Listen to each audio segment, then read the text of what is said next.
Hello, karibuni tena katika chaneli yangu ya mapishi Najla's Kitchen. Na leo basi jikoni kwangu tutaangalia ni vipi tunapika maandazi au kwa jina lingine tuseme mahamri mazuri sana na ni kwa njia rahisi kabisa. Maandazi haya unaweza ukakandia kwa maji au unaweza ukakandia kwa maziwa, vile vile unaweza ukakandia kwa tui la nazi. Basi ikiwa wewe ni mgeni hapa, tafadhali na kuomba usiache kusubscribe, inasaidia sana ukuaji wa chaneli yangu. Kama unavyoona hapo wapenzi, utahitaji unga, nimepima kiasi cha nusu kilo, na pia utahitaji na hamira kijiko kimoja cha kula, pamoja na iliki nimepima kiasi cha kijiko kimoja cha chai. Sukari nimeweka nusu kikombe, na usizidishe sukari ikiwa utatumia unga nusu. Uchanganye unga wako vizuri kama hivyo mnavyoona hapo katika video.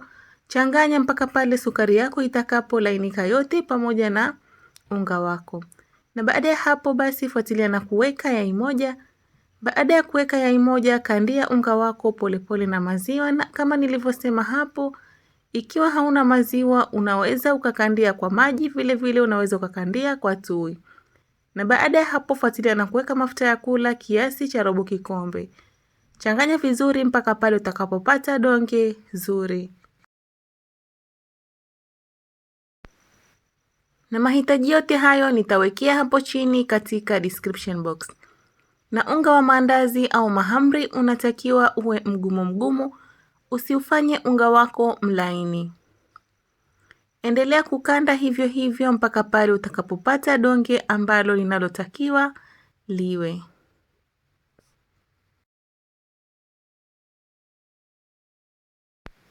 Na kama mnavyoona hapo basi donge lako linatakiwa liwe kama hivyo.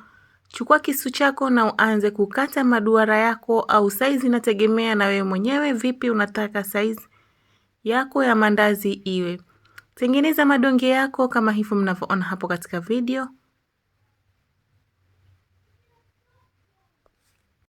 Na baada ya kutengeneza madonge yako, chukua sinia yako na nyunyiza unga kiasi kwa chini. Na baada ya hapo basi pangilia maandazi yako au madonge yako ya mahamri. Na baada ya hapo yafinike na uyawache yaumuke kiasi cha nusu saa.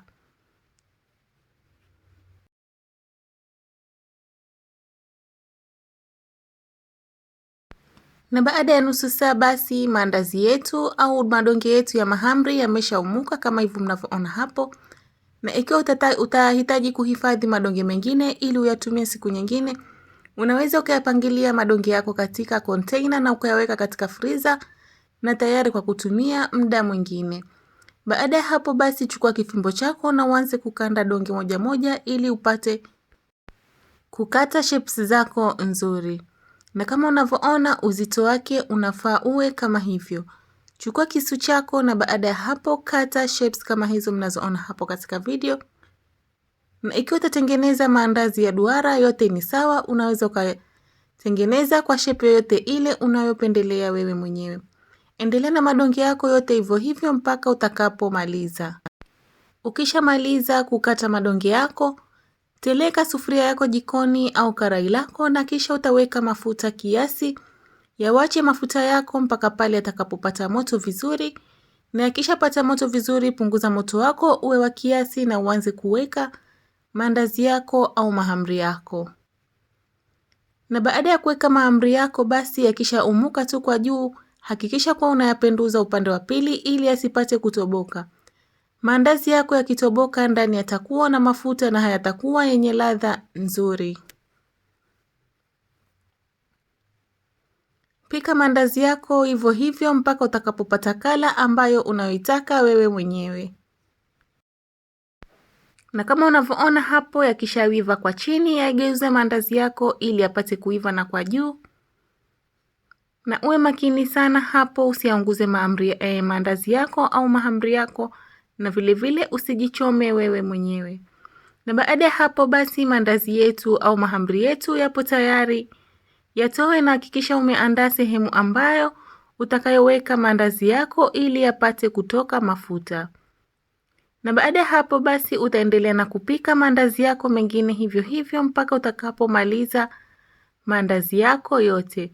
Na kama ulivyoona ni recipe simple sana na ni rahisi kabisa kutengeneza.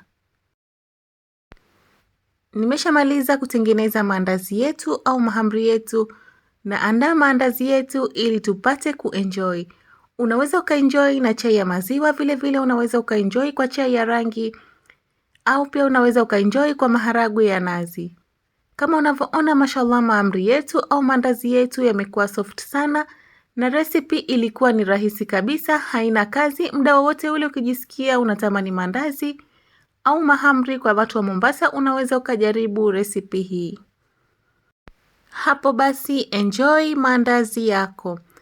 Basi ikiwa wewe ni mgeni hapa, tafadhali sana na kuomba usiache kusubscribe pamoja na kulike na kunachia comment yako nzuri hapo chini na kugusa hiyo kengele itakayokuja baada ya kusubscribe ili usipitwe na video zangu za kila wiki.